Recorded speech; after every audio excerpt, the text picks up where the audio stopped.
প্রিয় ছাত্রছাত্রীরা, আজকে আমি তোমাদেরকে এই ভিডিওর মাধ্যমে ক্লাস 10-এর ফিজিক্যাল সায়েন্সের অর্থাৎ ভৌতবিজ্ঞানের যে প্রশ্নগুলো দেওয়া আছে প্রথম পর্যায়ক্রমে মূল্যায়নের জন্য 2026 সালের রায়মার্টিন প্রশ্নবিচিত্রা ভলিউম 1-এ যে প্রশ্নগুলো আছে 3 নম্বর স্কুলে পেজ নম্বর 164, সেখানে গ্রুপ এ এবং বি এর যে সমস্ত প্রশ্নগুলো আছে সমস্ত প্রশ্নের উত্তর আমরা আলোচনা করবো আজকে এই ভিডিওর মাধ্যমে। তোমরা ভিডিওটা শুরু থেকে শেষ অবশ্যই দেখবে এবং চ্যানেলে যদি নতুন হয়ে থাকে অবশ্যই তোমরা চ্যানেলটাকে সাবস্ক্রাইব করে রাখবে পরবর্তী স্কুলগুলোর প্রশ্ন উত্তর পাওয়ার জন্য। এবং এর আগের স্কুলের প্রশ্ন উত্তর আমরা আলোচনা করে দিয়েছি, তোমরা প্লেলিস্ট থেকে পেয়ে যাবে, অবশ্যই সেই প্রশ্ন উত্তরগুলো দেখে নেবে।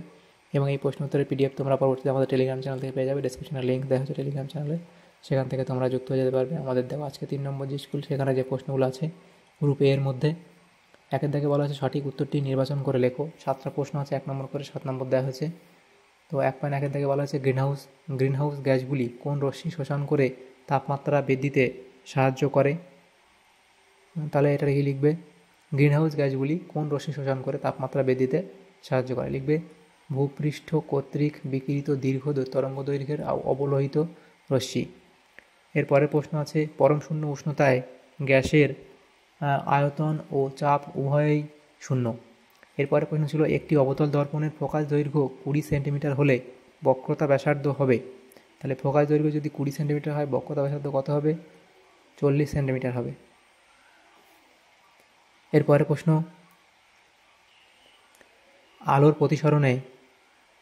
আলোর প্রতিসরণে অপরিবর্তিত থাকে যে রশ্মিটি, সেটি হলো, এখানে হবে কম্পাঙ্ক। এরপরের প্রশ্ন যেটা বলা হয়েছে দিনের বেলায় আকাশ নীল হওয়ার কারণ হলো আলোর বিক্ষেপণ, অপশান সি। এরপরে আছে পদার্থ কোনটি একটি সন্ধিগত মৌল, তাহলে CaAlMg নাকি CO, অপশান ডি হবে সঠিক উত্তর। এরপরে প্রশ্ন পদার্থ কোন মৌলটি হাইড্রোজেনের সঙ্গে যুক্ত হয়ে সমযোজী যৌগ গঠন করে, সেটা হবে অপশান বি অর্থাৎ সি। এরপরের যে প্রশ্নগুলো আছে অপশান বি সঠিক উত্তর হবে। এরপরের প্রশ্ন গ্রুপ বি এর প্রশ্ন, সেখানে যে প্রশ্নগুলো দেওয়া হয়েছে 9টা প্রশ্ন দেওয়া আছে, 1 নম্বর করে 9 নম্বর। দুয়ের দাগে বলা আছে নিচের প্রশ্নগুলির নির্দেশ অনুযায়ী অতি সংক্ষিপ্ত উত্তর লেখো, বিকল্প প্রশ্নগুলি লক্ষণীয়। 2.1-এ বলা আছে একটি চিরাচরিত পুনর্নবীকরণযোগ্য ও দূষণমুক্ত শক্তি উৎসের নাম লেখো। তোমরা লিখবে সৌরশক্তি। প্রথম প্রশ্নটা উত্তর সৌরশক্তি।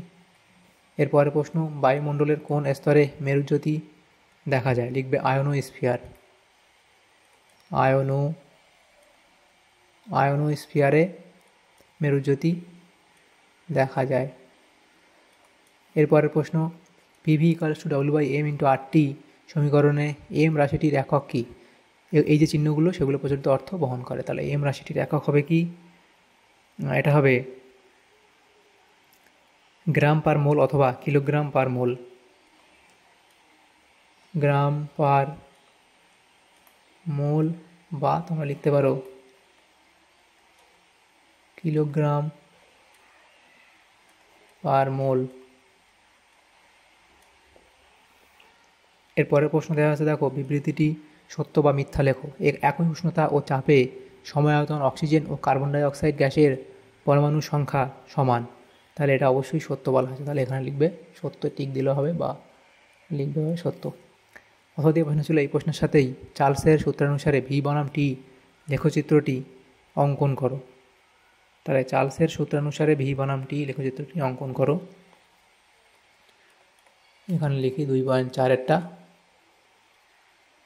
দিয়ে যে প্রশ্নটা ছিল V বনাম T লেখচিত্র, এভাবে আঁকবে।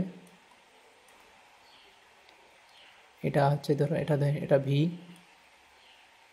আর এদিকে T, তাহলে V বনাম T লেখচিত্র সেটা এরকম একটা জায়গা থেকে যাবে, এরকম হবে। এরপরের যে প্রশ্ন মোটর গাড়ির ভিউ ফাউন্ডার হিসেবে কোন প্রকার দর্পণ ব্যবহার করা হয়, লিখবে উত্তল দর্পণ।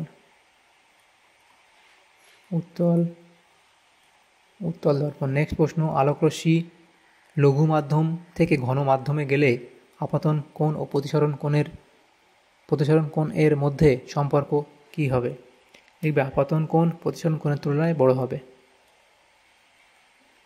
আপাতন কোণ প্রতিসরণ কোণের তুলনায় বড় হবে। এরপরে প্রশ্ন আছে অথবা দিয়ে আয়তকার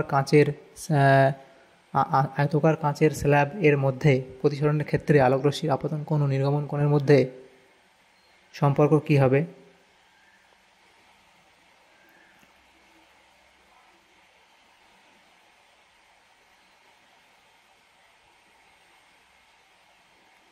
তাহলে এটা তোমরা লিখবে এই 2.6 অথবা দিয়ে এখানে লিখে দিই 2.6 দেখে প্রশ্নে অর যেটা ছিল সেটা হবে কি আপতন কোণ, এই যে লিখবে আয়তকার কাঁচের স্ল্যাবের মধ্যে দিয়ে প্রতিসরণের ক্ষেত্রে আলোকরশ্মির আপতন কোণ ও নির্গমন কোণের মান। আপতন কোণ ও নির্গমন কোণের মান, আপতন কোণ ও নির্গমন কোণের মান সমান হবে। এরপরে যে প্রশ্ন সেটা হচ্ছে কি বলা আছে, হ্রস্ব দৃষ্টি প্রতিকারের উপায় কি? হ্রস্ব দৃষ্টি প্রতিকারের উপায় হলো কি,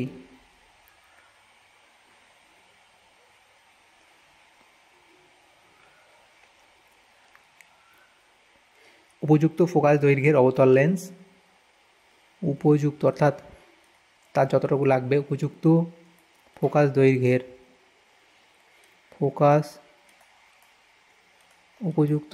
দৈর্ঘ্যের অবতল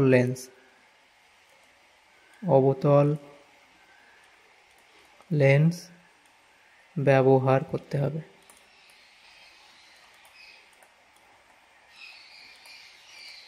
এরপরের প্রশ্ন বলা আছে দেখো সবথেকে কম পারমাণবিক সংখ্যা বিশিষ্ট ক্ষারীয় মৃত্তিকা ধাতুটির আধুনিক পর্যায় সারণীতে অবস্থান লেখো। তাহলে সবথেকে কম পারমাণবিক সংখ্যা বিশিষ্ট ক্ষারীয় মৃত্তিকা ধাতুটির আধুনিক পর্যায় সারণীতে অবস্থান কত সেটা দেখো। সবথেকে কম সেটা হলো কি বেরিলিয়াম বিই, এবং এর অবস্থান হচ্ছে 2 নম্বর শ্রেণীতে অবস্থিত। 2 নম্বর শ্রেণী এবং 2 নম্বর পর্যায় 2 নম্বর পর্যায়ে অবস্থিত। তারপর দেখো এখানে অথবা দিয়ে প্রশ্ন আছে দ্বিতীয় পর্যায়ের তীব্রতম জারক পদার্থের নাম লেখো। তাহলে সেটা কি লিখবে, ফ্লুরিন। এরপরের যে প্রশ্ন যেটা আছে 2.9 N2 অণুর মধ্যে মোট কয়টি ইলেকট্রন জোড় আছে? তাহলে লিখবে কি এখানে 5টি ইলেকট্রন জোড় আছে। 5টি ইলেকট্রন জোড় আছে।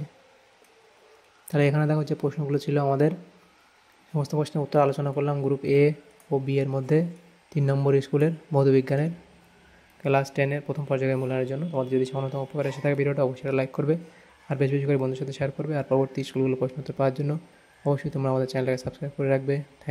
Thanks for watching.